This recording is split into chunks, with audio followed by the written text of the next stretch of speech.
How's the royal family? I pray that everyone is doing well. Well, my royal family, I have an audio for y'all to listen to, and I also have a bonus video, and I'll save the best for last. I can recall about 4 or maybe 5 years ago, I had made a prediction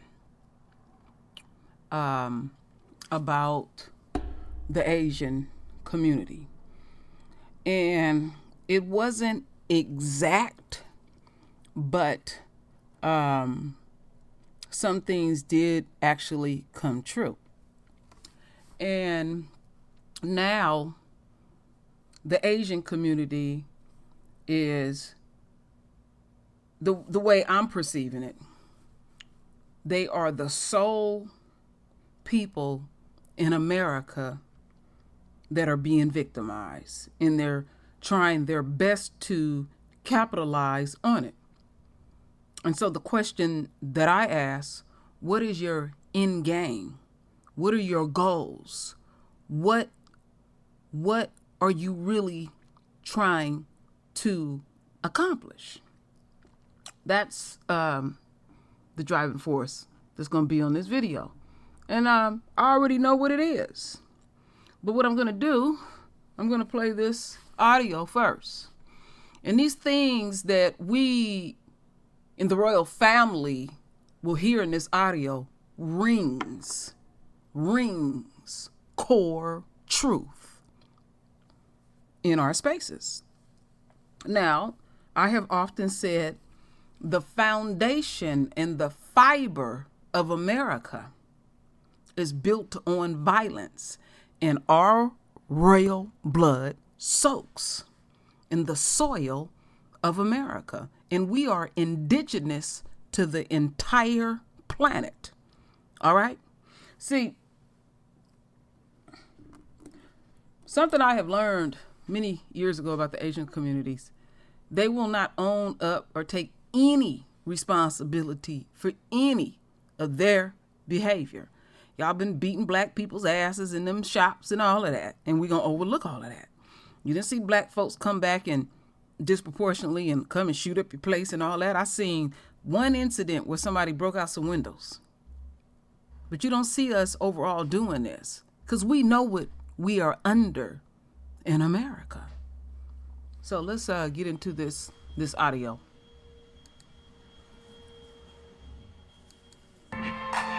You're listening to Liberation News, the newspaper of the Party for Socialism and Liberation.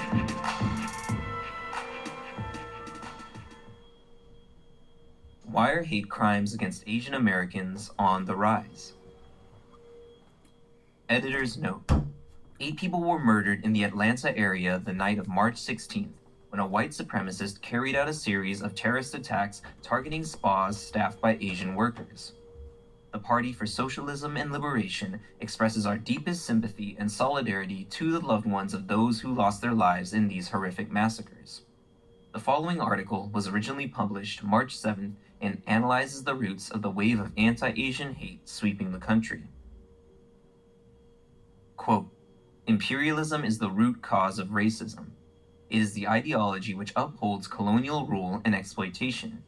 It is the ideology which breeds fascism, rightly condemned by the civilized people of the world." End quote. Claudia Jones. Over the past year, we have seen an alarming surge in racist violence directed towards Asian Americans. A United Nations report identified more than 1,800 racist incidents against Asian Americans over an 8-week period from March to May 2020. These attacks have included denial of access to public spaces, verbal harassment, physical assault, vandalism, and in several cases, even murder. Moreover, these incidents have targeted the elderly and most vulnerable. This wave of attacks has caused panic and confusion among Asian Americans and forces us to question, what is motivating these cruel and cowardly assaults? Are they purely an organic and spontaneous response to current events? These attacks have continued well into 2021 with little action to stop them. Some Asian American activists hold the misguided belief that the violence is due to a lack of diverse media representation. Yet, media coverage on recent violence has focused on the most reactionary voices intent on driving a wedge between Black and Asian communities, while ignoring the critical solidarity work being conducted by various Black and Asian groups across the country. Hurt and traumatized by this onslaught of racist violence, activists have made vague and conflicting calls for more media representation, community vigilance, and policy change, as well as more policing as ways to resolve these attacks. However, we must realize that capitalist institutions such as the police and mainstream media do not offer a viable path toward ending these attacks. These institutions have actually been a major cause of the problem. Moreover, the dominant media narrative fails to account for the fact that these attacks are a product of a vicious anti-China propaganda campaign driven by the Pentagon war machine. This is interacting with already existing racist indoctrination to inspire active, intense hatred towards Asian Americans of all nationalities. This xenophobic campaign is promoted by U.S. politicians and their warmongering mass media. Police brutality and state violence. Largely missing from this ongoing discussion is the role of the police and the capitalist state. The media has done an excellent job at depicting these violent acts as interpersonal and individual attacks. It conveniently erases police brutality and state violence as contributors to the rising aggression against the Asian American working class. Asian Americans are no strangers to racial profiling and police brutality. Certainly not an unarmed Suresh Bhai Patel, who had excessive force used on him because of a language barrier, or David Dow, a doctor who was dragged and beaten out of a flight by security officers. But it is not just police brutality, it is also police murder. The families of 19-year-old Feng Li and 20-year-old Tommy Lee continue to seek justice for their sons who were brutally murdered by police. In two separate incidents, 19-year-old Christian Hall and 30-year-old Angelo Quinto were experiencing mental health crises when both were murdered by the so-called protective services.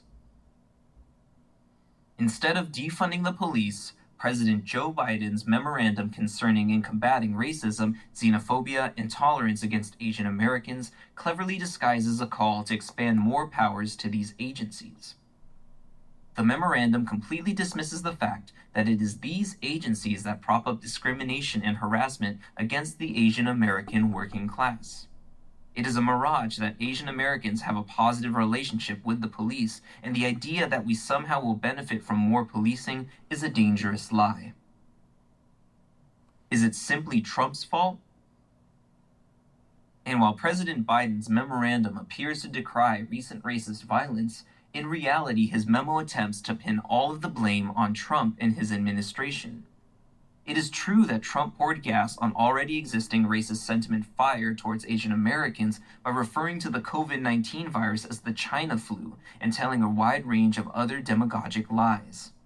The likening of COVID-19 to Chinese people endangers individual Asian Americans and places them in harm's way, potentially targeted by those emboldened by Trump's callous racism. But both the Trump and Biden administrations and their rhetoric are to blame for the recent increase in xenophobic attitudes and actions. Biden's continuation and even ramping up of hawkish rhetoric and historic military buildup against China is a threat towards Chinese people and, by extension, Asian people as a whole.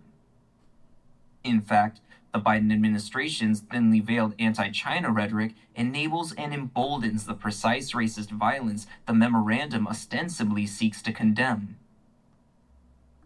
It is imperative to recognize that this feel-good letter serves as a way for the administration to present a face of inclusion, representation, and diversity to hide behind and avoid criticism, while its ulterior motive to instigate a new Cold War with China rages on unchecked.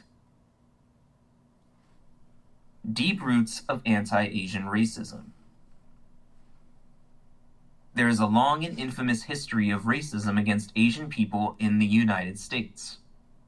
From as early as the 1840s, the U.S. capitalist class has exploited the large-scale, cheap, quote, unskilled labor extracted from various parts of Asia. The quote coolie system brought Chinese and other East Asian and South Asian laborers to the United States and exemplifies the symbiotic relationship of capitalism and racism. The importation of cheap labor from various parts of Asia was the basis for anti-Chinese sentiment among white workers who viewed Chinese laborers as competitors in the search for work. Eventually, this racist sentiment triggered the signing of the Chinese Exclusion Act in 1882, which barred all Chinese people and other Asians who were mistaken for Chinese by virtue of, quote, looking Chinese from entering the United States. Despite some individuals advocating on behalf of Chinese migration and against American nativism, including Frederick Douglass, the Chinese Exclusion Act would not be repealed until 1942. Even after its repeal, the Chinese Exclusion Act's illustration of the inextricably linked nature of racism from capitalism serves as a blueprint for understanding how xenophobia operates in the present day. Xenophobia, international and interpersonal. There are two factors at play in the recent wave of hate crimes. First, there is a long history of anti-Asian and anti-communist indoctrination in this country. And second, there is the new wave of xenophobia. Today's propaganda does not fully control people's racist attitudes. Instead, these two factors exert mutual influence on each other. This new propaganda is interacting with the long-standing racism existing in society, intensifying the historic trend of bigotry against Asian Americans of all nationalities. Despite being focused on China and the Chinese government, the recent wave of propaganda is inducing despicable crimes against Asian individuals. But how does this connection work?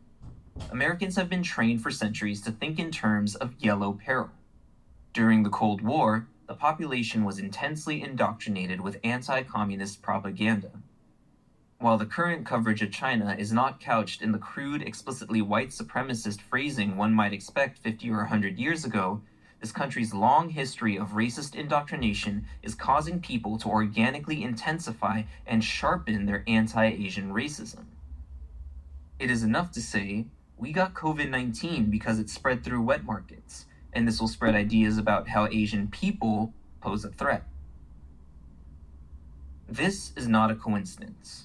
The capitalist class knows that they need to indoctrinate the working class with racist ideology because it will be essential in the event of a conflict with China.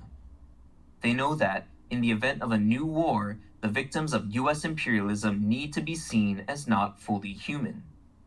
They want to train the population to ignore the voices who will inevitably object to that war.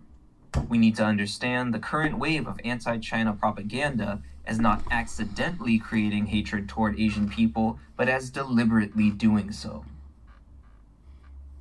There is recent precedent for hate crimes being inspired by racist propaganda that supports the United States' imperialist ambitions.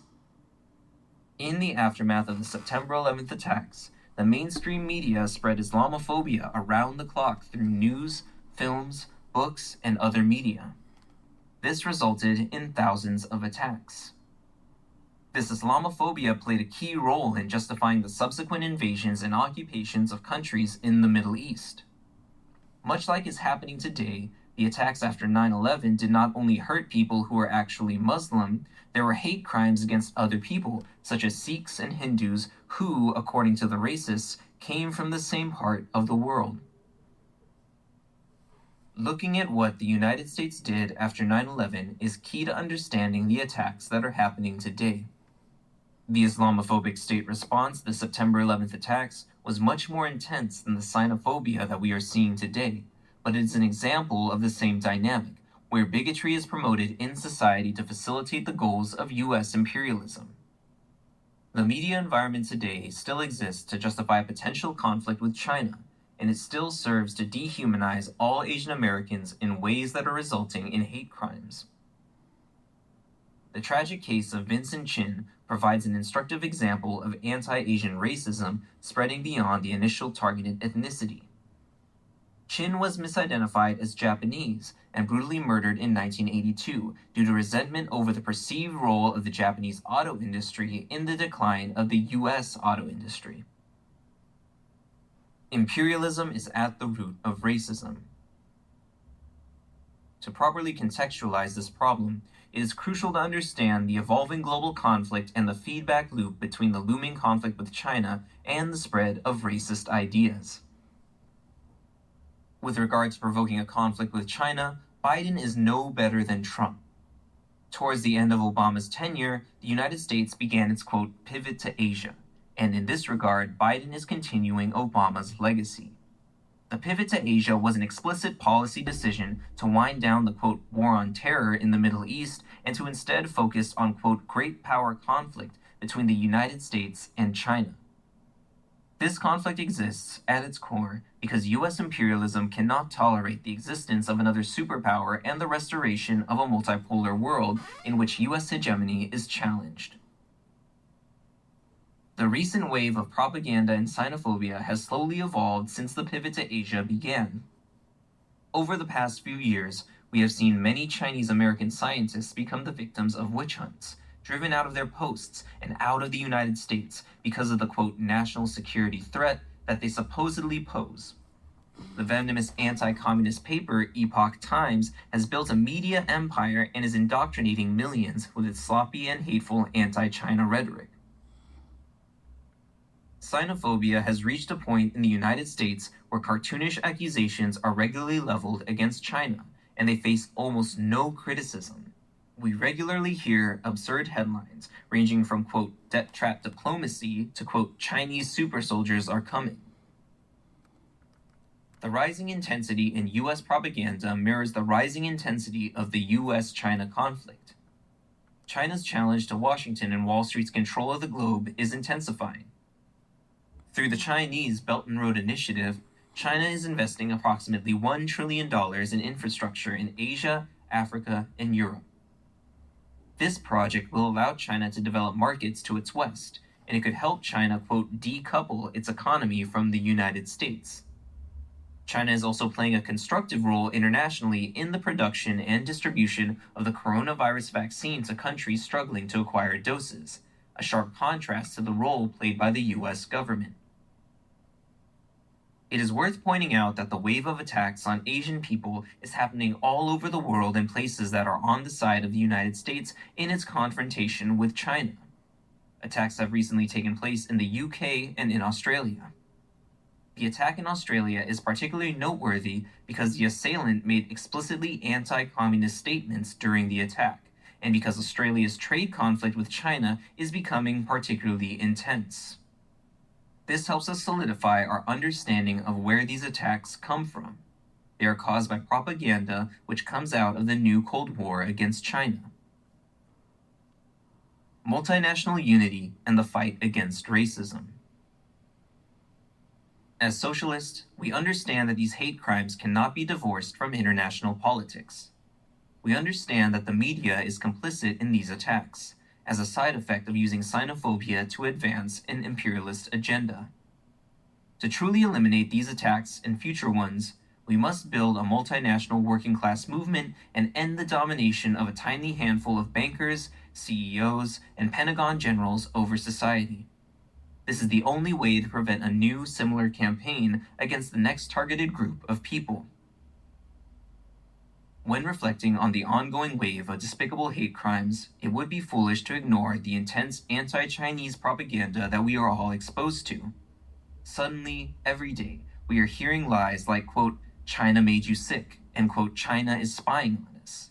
Suddenly, at the same time, we are also seeing a supposedly, quote, spontaneous wave of hate crimes against Asian Americans. When the next Vietnamese, Filipino, or Chinese person is murdered, we would be doing every Asian American a disservice by pretending the attack is not related to anti-China propaganda being pushed by the ruling class. If we are going to develop effective strategies for fighting the ongoing wave of hate crimes, we must understand the connection between the international and the interpersonal. We cannot fight against these attacks while ignoring their root cause. Thanks for listening. All right, my royal family. LiberationNews.com. So we hearing them out. Now, based on what I'm hearing, what does the royal family have to do with this? And I'm not saying that in the Asian community they have been attacked by black folks. But the way it's being perceived is that the royal family disproportionately is out there beating Asians' ass. But then when you listen to their propaganda, they're pissed with the government. And they're concerned. And I've been saying this and many have been saying this for a long time. Your core concern is getting a unquote nigga moment. And what is going on is that the enemy is core pissed that you have turned their life upside down. They can't freely move like they used to because Rona is on them streets. You know? And we hearing people literally dropping like flies. So again and again, what do the royal family overall have to do with this? We don't have an economical base where we can just knock y'all down in one sense. But we can knock you down in another sense because the overall business Asian community disproportionately depend on us. Coins. And we're pulling back. And we've been talking about this way before Rona even showed up. That there are things that y'all will not take responsibility for that we have footage of. Oh, and True Royal got that bonus. Oh yeah, I'm going to deliver. It's going to be real juicy, my royal family. So I'm asking the Asian community, are you feeling attacked over here? Come to the channel. Be open. Speak on it. Oh, and these coons who keep coming to this channel, talking about I'm hating on them and all of that, get your ass up off my channel. I ain't ask your ass to come over here anyway. But ain't nobody gonna paint me up in the corner and punk me because I speak on it. I don't care what group it is. I'm gonna speak on it. Because we're gonna keep it core over here.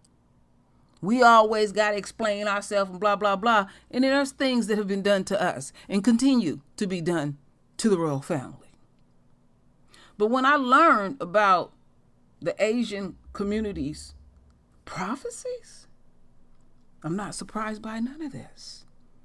What about making that fake rice and that fake sugar and all those fake things and those knockoffs and all those things that you do and you peddle to America, let alone the royal family? What about all those things? When are you going to take responsibility for your shit? Because shit stinks.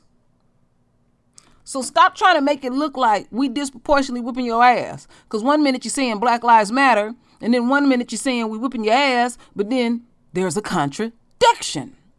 And the contradiction is you need our money. See, Rona has exposed many things in America. It's more y'all than us. Why are you not patronizing your own? Why is your businesses shutting down? And then I said up here in California, they're not hiring you. Well, how many black folks get an opportunity to hire anyone? So you got to make up your mind, Moab. You really do. So basically, you'll get some coins out of it. You'll see that your immediate situation will not change. And as far as thinking the police gonna, babysit you and all that, you're gonna get that nigga moment. It was already prophesized. Now, I'll leave that right there and I may say some more shit. I want to get into the bonus. So, an Asian man makes false police call on black people. An Asian man in Toronto called the police on some black people and falsely claimed they pulled a gun on him and his wife. The police even had to check him for lying. See, this shit you need to deal with if you're genuine. I think I may play that twice. You know, True has a way of doing things over here.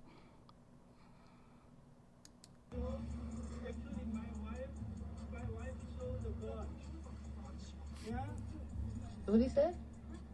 I talked. I am with my wife and my son. Yeah. They are threatening us. Yeah. So I think they have a gun. Yeah. You heard that? They're threatening us. They Yeah, we have that. That's crazy. My wife said they have a gun. She never said that, bro. Yeah, you're a shit bag. Fuck you. You want my email? Yes. Okay. I'll send it to your number. No, I need it now. I'm not leaving. I'm not leaving town. How do I know? This is only 4. 5 minutes later. Oh, Lord. No, I didn't. But my wife called yes.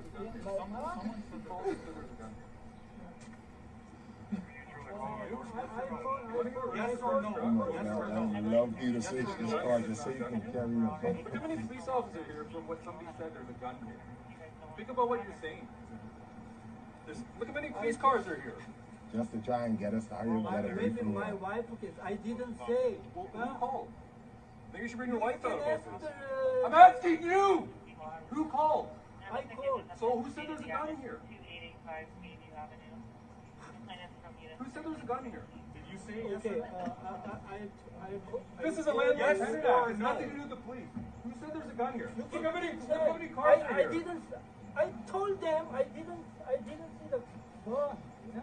But Now you see that? Just straight up lying. Because when you say black folks got a gun, there is a great deal of hyperbole. Now he said something along that his wife said, and then you heard our folks in the car said, no, your wife didn't say nothing. You know, they know what's going on. This is a clear example. They know exactly what's going on. And they see them calls to be made by them Karens and them Brads and all of them. And then when you confront, then all of a sudden you don't have a clue. They could have all been killed. So what's your end goal and your end game? You know? Play it again. I know the sound is a little, janky and all that, my royal family, but it is what it is. So let me bring this back up to speed. Let me refresh this. Open this back up. I love rubbing shit in. I just get down like that. actually, my wife saw the gun. Yeah. What he said? I talked. I am with my wife and my son. Yeah. They are threatening us. Yeah. So I think they have a gun. Yeah. You heard that? They're threatening us. Yeah, we have that. That's crazy. My wife said they have a gun. She never said that, bro. Yeah, you're a shit bag. Fuck you. You want my email? Yes. Okay. I'll send it to your number. No, I need it now. I'm not leaving. I'm not leaving town. How do I know? This is only 4. 5 minutes later. Oh, Lord. No, I didn't. But my wife called yes.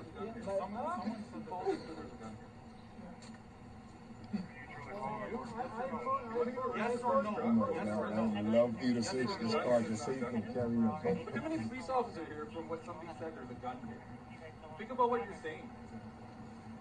Look how many police cars are here. just to try and get us started, get away Maybe from my here. wife, because I didn't say. Well, who called?